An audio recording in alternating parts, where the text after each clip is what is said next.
Alright guys, this is Guam here doing a Dawn of War 2 commentary. Oh my god! Sorry, I got the cold at the moment, so I'm a bit sicky. And the microphone's probably pretty bad quality as well. I've used microphone boost, just so you can hear me a bit better, because I've noticed that the commentary's very low. So, yeah, well, it might be a bit grainy though, the sound, but hopefully it should be okay. I've actually reinstalled this game again. I wanted to play it. I'm not going to play it, sorry. It was a mistake to say that. I'm not sure about that.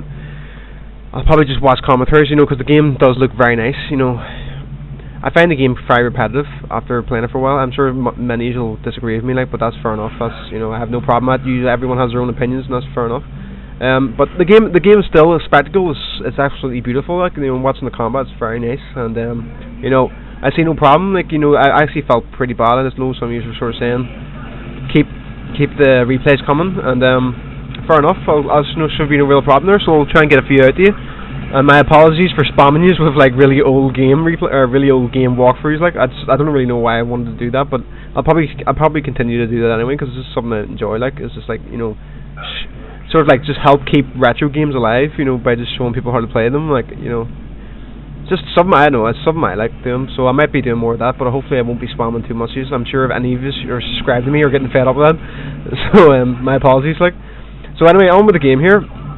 We've got an Eldar player, and by the way, I got this replay off a website called GameReplays.org, which is a pretty seems to be the best website to get replays now, because the Dawn of War Sanctuary doesn't really seem to play much Dawn of War 2, and it seems to be fairly dead there.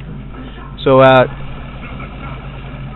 yeah, I can't get rid of the top left bar here, which is unfortunate. So I can't really do anything about the game length, but it does. It's a very long game anyway, as you can see by the timer. So we've got an Ork player here. And this map is Green Tooth Jungle, by the way, as you probably know. The Ork player is called ZoninSilver, and the Eldar player is called Bloodcur. So he's locked down the points. He's used this shuriken platform to lock down this left victory point here, which is quite good. It's always found it quite hard in this mission, especially if you're using like melee troops to try and lock down this point, because it's so close to the enemy base, and you can lock it down with platforms very easily. So it looks like a pretty micro-intensive battle here. He's using Fleet of Foot for his Guardian squad to run away from the sluggers, like, so he should be able to get them out of combat fairly safe. Looks like the Ork player's used Kommando as his hero, and he looks like he's thrown a stun grenade at the Guardian squad. Although the Commando's taking a lot of damage, it's probably because of the fact that the Guardians are in cover, that they're actually putting up a pretty good fight. Although he's lost a few troops on the few Guardian squad.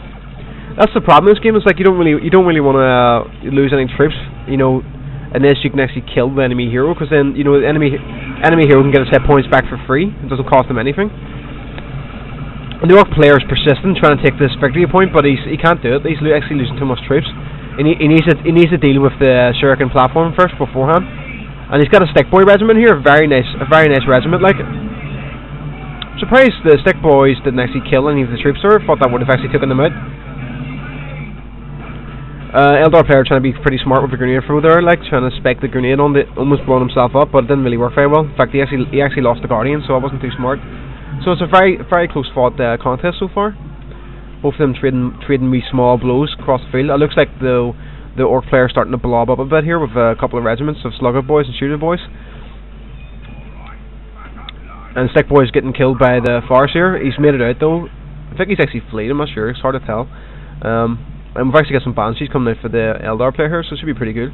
I've noticed that looking at some of the top players on the ladder at the moment, it seems like two of them are Eldar players, and you seem to use Warlock. I heard like there's a bug, well, not a bug, it's just over an imbalance of the Warlock's shield.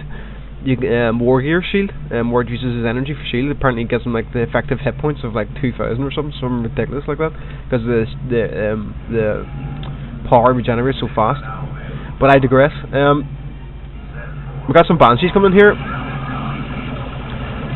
Oh, nice tactic there from the Commando. He's stealth through a grenade, although the Eldar player was very aware of that, and he's actually moved his troops out of the way. Oh, he's got the Assassin's Blade here as well, so he's going to try and fire that.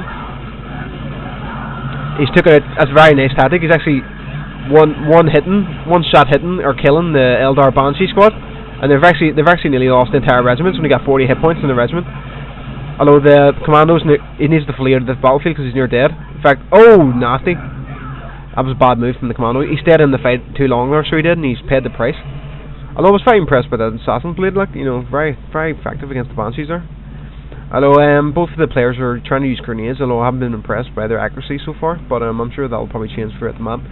So I think the Eldar probably came out better there. Losing your hero was a big dent in the requisitional force, although the Orc player's been using the time to cap points, so it's pretty good for him.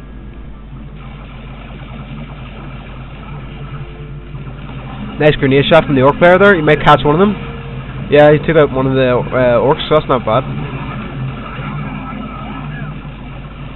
I think the Orc player should use the flee button more often. He's like, when you use the flee, it reduces the range damage by like 75% or something, probably even more.